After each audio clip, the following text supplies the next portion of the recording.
Hey everyone, welcome back. Today we're diving into some stuff, pretty interesting stuff actually. It's leaked documents and communications from WPATH. The PPATH. Yeah, the World Professional Association for Transgender Health. Ah, okay. They're the organization that sets the standards of care, for transgender health. Right. And those standards, they get adopted by tons of medical associations all over the world. They really influence like doctors and therapists and policymakers. Oh, yeah, for sure. They're a big deal. So our deep dive today is, it's based on this report from Environmental Progress. Okay. They analyzed all these leaks. Yeah. And, oh man, things get crazy. Really? Yeah. So one of the big things right off the bat, the report claims that WPALS, isn't really a scientific or medical group. Oh, wow. That's interesting. Yeah. When you look at, who's a member, you see activists, lawyers, even patients who have transitioned themselves. So it's not like, a bunch of medical doctors or scientists making the calls. Right, exactly. That's concerning a little bit, right? I mean, they have a lot of influence. Yeah, I know. Their recommendations carry so much weight. Like, doctors use those guidelines to decide about hormone therapy and puberty blockers. And even surgeries. Yeah, exactly. Especially for young people, which is, kind of scary. It is. It is. Okay, so we've got this organization, and their authority is, questionable at best. Yeah. And they're the ones setting the standards for what's basically a whole new field of medicine. That's a good point. What else does this report, uncover about WPATH? Well, one of the things that really jumped out Yeah. was how WPATH deals with informed consent.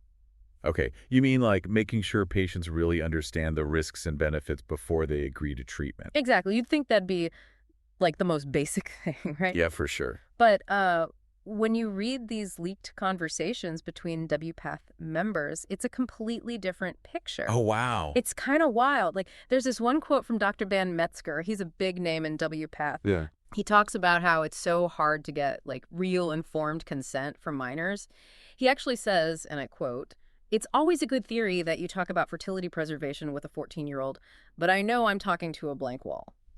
That's pretty alarming. I mean, we're talking about life-altering decisions, potentially irreversible. Right. And it goes beyond just fertility. In the files, there are all these discussions about patients who, experience sexual dysfunction after hormone therapy or surgery. Oh, wow. What kind of dysfunction? Painful intercourse. Yeah. Difficulty achieving orgasm, that sort of thing. Right. And the report's argument is that it's really unethical, to let minors who are still figuring out their sexuality consent to treatments that could permanently impact, their sexual function. Yeah. It's like they're downplaying the long-term impacts and the potential for serious regret. And that actually leads into another bombshell from the report. Uh-oh. What do you Detransition. Transitioners. Okay. People who regret transitioning and want to go back, basically. That's not something you hear a lot about in the media. Exactly. It's almost like a taboo topic. Right. Yeah. And the report's suggesting that WPPath really downplays this whole detransitioning thing. They don't really address it adequately. There's this one example, a Dutch study. A WPF member mentions it. They found 27% of young people who transitioned were totally regretting giving up their fertility. 27%. That's huge. It is. And that's just the ones who openly admit regret. Imagine how many others might be quietly regretting it but not saying anything. Right. Yeah, that's a really good point. So putting it all together, we've got these stories of regret. We've got a lack of good data about long-term outcomes.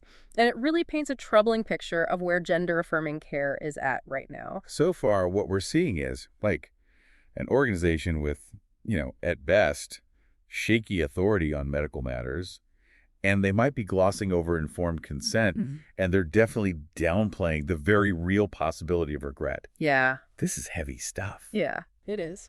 Where do we go from here in this deep dive? Well, I think we got to look at the science behind gender-affirming care. Or the lack thereof, right? Or the lack thereof, yeah. Okay. That's where things get, really interesting. Yeah. What exactly does this report say about the scientific evidence or lack of it? You ready for this? I think so. The report claims that a lot of the studies used to justify these treatments, they're flawed. They don't have good long-term data, and it gets worse. They even compare the current state of gender-affirming care to some pretty questionable medical practices of the past. Hold on. Are they really comparing this to lobotomies. You'll have to wait for part 2 to hear exactly what they compare it to, but let's just say it's pretty eye-opening. Okay, I'm on the edge of my seat now. Can't wait. Welcome back. So remember all that stuff about the lack of scientific evidence? Yeah, it was pretty wild. Well, the report goes in hard on WPATH. They really criticize them. Yeah. For relying on studies that are just weak, they don't really tell us what the long-term effects are. They point to all these studies with super short follow-up periods and high dropout rates, which makes it basically impossible to tell what the long-term impacts will be, down the road. So we basically have no idea what these treatments could do to people, years or decades down the line. Yeah, that's basically it. And it's even worse, really. How could it be worse? Well, a lot of these studies rely on self-reported data, which, it's subjective, right? Yeah. People might not be totally honest, or they might interpret things differently. Right. And the worst part, there's just not enough randomized controlled trials. Those are the gold standard, right? Yeah. For medical research. Exactly. The best of the best, and we don't have enough of them. So we're making these huge, life-altering decisions based on data that's super shaky at best. Yeah, pretty much. And remember that comparison I mentioned? The one to those old medical practices? Oh, yeah, the lobotomies and stuff? Yeah, get this. They actually compare the current state of, gender-affirming care to things like lobotomies and ovariotomies. Whoa. That's a pretty extreme comparison. What's their point? They're basically saying, hey, this could be another one of those situations where, we have this new fancy treatment that seems awesome and everyone jumps on board. Yeah. But, there's not actually enough evidence to say it's safe or effective. And later we realize, oh, crap, it has all these terrible side effects. That's scary. Yeah. So not only is the science itself questionable, but we could be heading for, a medical disaster. The report's definitely suggesting that, yeah. And it gets even wilder when you look at this term they use in the WPATH files, innovative practice. Innovative practice. What does that even mean? Well, it basically means using treatments that haven't been properly tested or approved, through those regular clinical trials. Wait, so they're experimenting on people, and they don't even really know what the results will be? That's what the report is suggesting, yeah. Yeah. And they're doing this with some of the most vulnerable patients, like teenagers. That's crazy. There's even this one case mentioned, Dr. Marcy Bowers. She's a famous surgeon, She was president of WPATH. Yeah, I think I've heard of her. She performed a vaginoplasty, that's the surgery to construct a vagina, on a 16-year-old who didn't even have enough tissue for the procedure. Oh my God. And it resulted in horrible complications. The patient had to have multiple corrective surgeries. That's awful. It sounds like they're putting these kids at risk with all these experimental treatments. The report really lays into them about it. They call out specific WPPath members, Dr. Bowers, Dr. Van Metzger, for pushing these procedures. And they even go as far as to say that some of these practices could be considered medical malpractice. Wow. I can't believe this is happening. What about the kids' mental health? Shouldn't that be a big part of all this? You'd think so, right?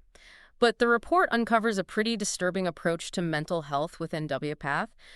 There are multiple examples where they talk about giving hormone therapy, even surgery, to patients who have diagnoses like schizophrenia. Schizophrenia? Yeah, bipolar disorder, even dissociative identity disorder, DID. You're kidding. They're performing these irreversible procedures on people who have serious mental illnesses. How could that possibly be ethical? That's exactly the question the report asks. They point to this really disturbing case, a patient with DID who wanted, get this, a gender nullification surgery. Gender nullification surgery? What's that? It's removing the genitals to make a person look sexless. Wow. And Dr. Jack Drescher, he's a big shot psychiatrist in WPATH. He actually supported affirming these quote-unquote plural identities. Plural identities. Yeah, the different personalities in DDI. Right. Even if, not all the personalities agreed about transitioning. That's crazy. How can someone with a fragmented identity like that possibly give informed consent for something so huge? The report says WPATH's approach in these cases is reckless, maybe even dangerous. They're basically saying WPATH has this one-size-fits-all approach to gender-affirming care. They don't consider, the patient's age, their mental health, their developmental capabilities. It's like they're ignoring all the complexities of these situations and just going full speed ahead with these medical interventions. Exactly. And it's not just individual patients, The report says that WPATH's aggressive promotion of medical transition, even for young kids, could be causing, a social contagion effect. Social contagion, what do you mean? It means more and more kids are starting to believe that they're transgender, even if they might not actually have gender dysphoria. They point to this huge increase in the number of young people, especially teenage girls, seeking gender-affirming care in the past few years. So you're saying some of these kids might be having these irreversible procedures because of, like, social pressure or trends and not an actual need.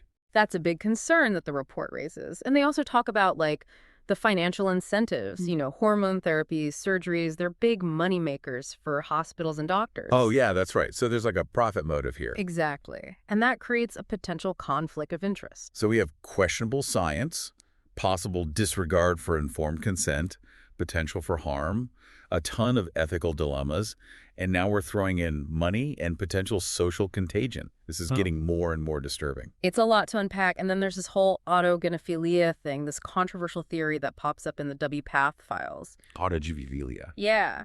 It tries to explain some instances of gender dysphoria in men, saying it comes from, like, being sexually aroused by the idea of themselves as female. I've heard of that. It's pretty controversial, right?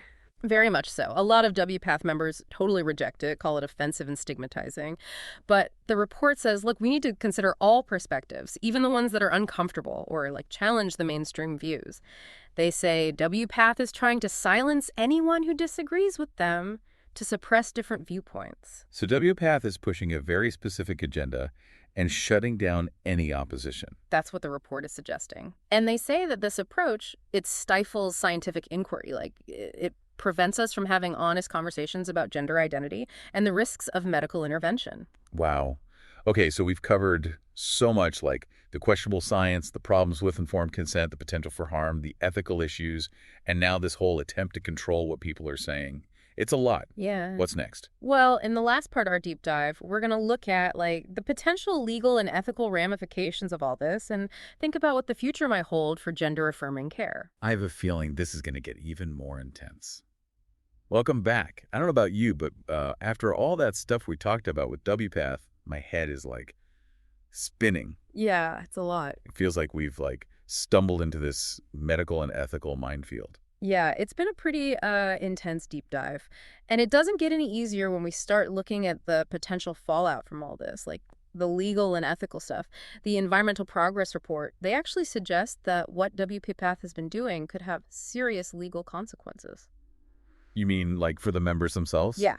Like, doctors and other professionals could be held liable for following WPATH's guidelines, even if they thought they were doing the right thing. Wow. So you're saying, like, doctors could get sued for just following the recommendations of this organization? That's what the report's suggesting. And they point to, there are already lawsuits popping up against doctors and clinics who've been providing this care. Like, there's the case of Chloe Cole. Chloe Cole? I think I've heard that name. Yeah. She had a double mastectomy when she was a teenager. And now she's suing Kaiser Permanente. She claims they, like, rushed her into medical transition. They didn't do a good mental health evaluation or get proper informed consent.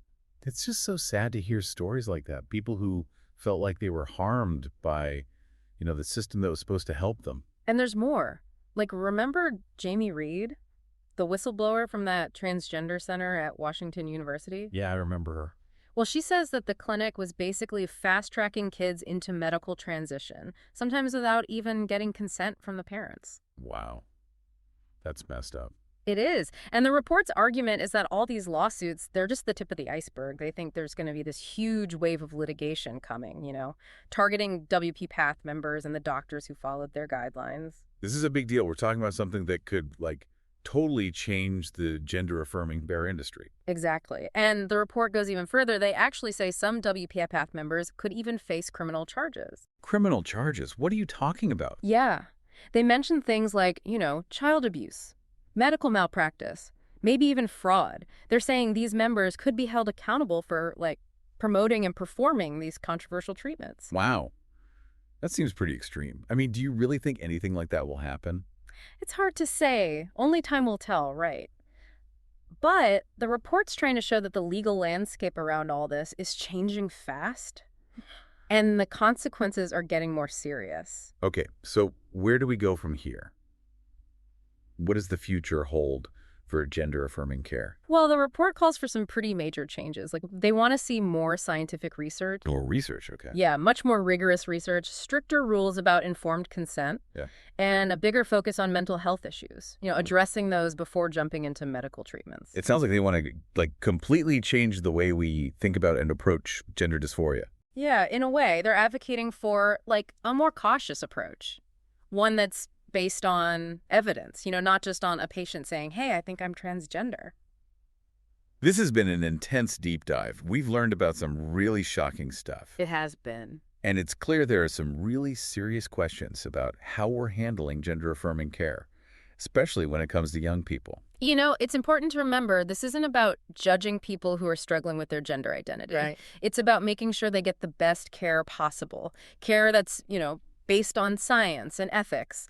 And it's about protecting people from making decisions they might regret later. We've given everyone a lot to think about. The biggest takeaway, I think, is that informed consent is about more than just signing a form. Right. It's about really understanding what's involved, what the risks are, what the benefits are, and what other options there might be. Exactly. And we've really only scratched the surface of this whole issue. It is a complex one. It is. But one thing's for sure, we need to have more open and honest conversations about this. Yeah. About the risks and the benefits, especially for young people. The stakes are way too high to just ignore it. Well, thanks for joining us for this deep dive. Keep asking questions, keep learning, and keep the conversation going.